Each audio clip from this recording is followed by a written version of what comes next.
All right, guys, how you guys doing? Did you have fun with that? Did you come up with some interesting, should we say, dichotomies that you can start using, which would be conversationally appropriate given the context that you want to use it in, whether it's classroom, or it's a boardroom, or it's a coaching, consulting sort of relationship, or it's a sales meeting. Really, it fits pretty much anything, right? Would that be fair to say? So, I was talking to a friend of mine. His name's Russ. Some of you may have heard the interview I did with him recently. He's, I guess you could call him a shamanic yoga or yogi. Yeah, he's an interesting character. He's Canadian, living in Peru right now. He's got a school out there. And as you'd imagine a yogi would do, he does an awful lot of meditating, right? And, you know, I did a course with him at one point, and his whole thing about meditation is very simple. It's about expanding your consciousness so that it's different to the way you normally we have the separation going on. Here's me, here's a chair, and here are the other people in the room and so on, and we're different. Of course, when you begin to meditate, you're expanding your consciousness so that there is no difference between you and the chair. You feel differently because your ability to perceive the world is different. Now, of course, many people will experience this transformation as a kind of euphoric sensation. Bliss is often described when people enter this state. And one of the simplest ways of doing this, of course, is when people stop their normal sort of thinking processes like this is me and this is the rest of the world and all the rest of it, and just allow a different part of the mind to take over. It's a very interesting process. Some people require a lot of activity before they can get that. So that's one of the reasons yoga can be so useful, because it physically tires the body, and the mind's too tired to just hold on anymore. It just starts to let go. And we've all had this, haven't we? We've all had the experience where we've had a hard day at work maybe, or maybe it was on a holiday and it was a physical day. You know, we did some sports or climbing or just a lot of walking. And when we get home, what do we want to do? We just want to sit down, so I lie down. And it's not even that we just want to rest. You simply don't want to think anymore. It's more comfortable not thinking, because then your mind and body can rest. What most people don't realize is that they're so close to one of these moments of bliss, euphoria, this oneness with the world around them. Because when the mind stops making distinctions, it all becomes the same. And that's a very pleasant experience. When everything becomes an extension of you.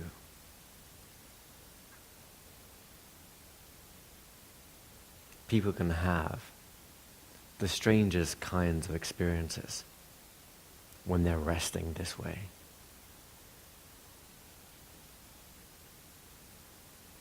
They can catch a glimpse of something. A carpet, a wall, a chair, another person.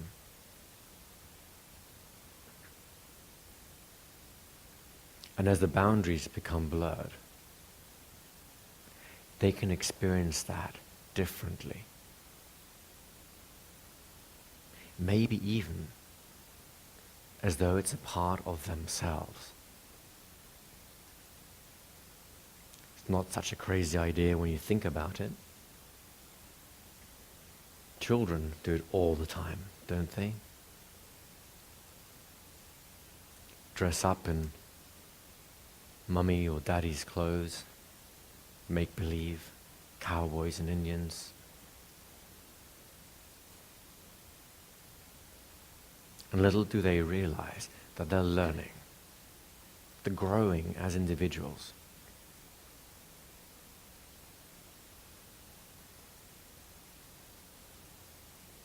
children learn so quickly, in part because they can identify with something and for a while become it.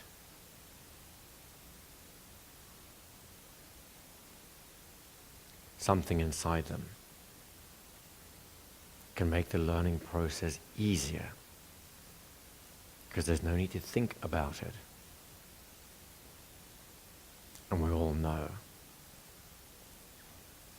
that there is such a great capacity inside the mind.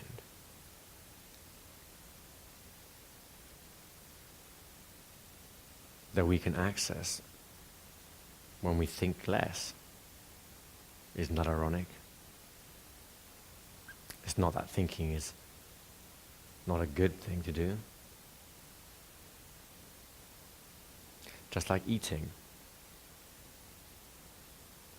There are times when it's appropriate, and there are times when it's important to stop. So Russ and I had a conversation. He said, for me, when I begin to meditate, a calmness begins. It makes me feel good. Now, it doesn't always have to be a pleasant feeling, sensation. But this time, and usually it is,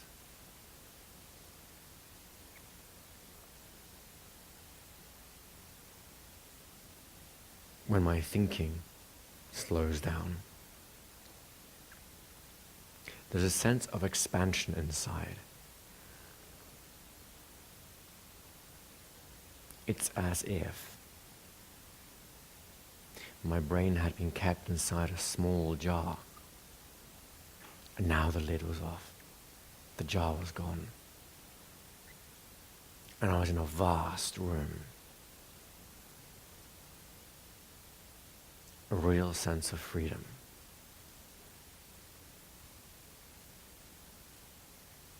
And there's nothing in particular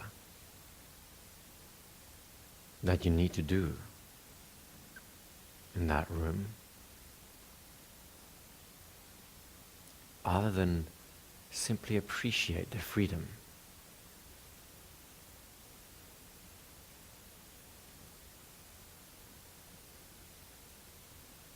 And then something interesting happens.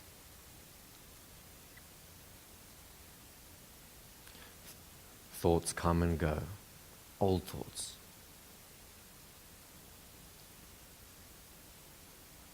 But they simply don't appear to be yours anymore. You can recognize them.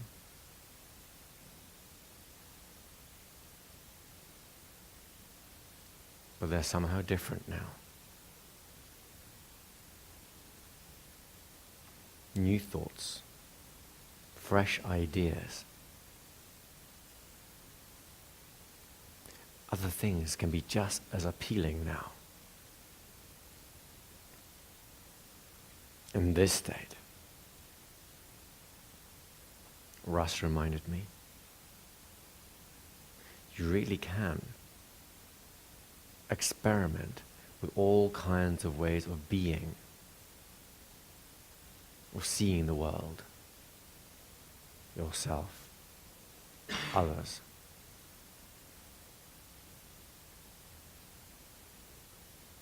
And if you like it, just a little of that will come with you when the meditation ends.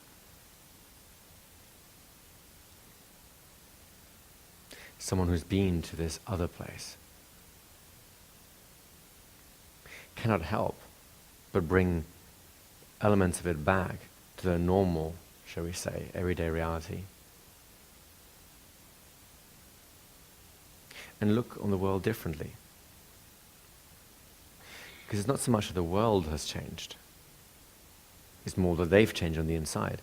That kind of makes sense, doesn't it? And we all know that. As we grow up, we go back to the same environments, the same things, the same habits, and somehow they're a little different now, right?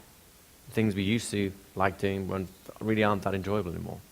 Things that we used to find difficult are just easy now. You know what I mean by that? So I always like talking to people like Russ. 'Cause he has some very interesting frames of reference, shall we put it that way? You know? Makes me think a little bit, or not, as the case may be. Now, I apologize for digressing a little bit. I just had a little thought about Russ, and I thought I'd share. So,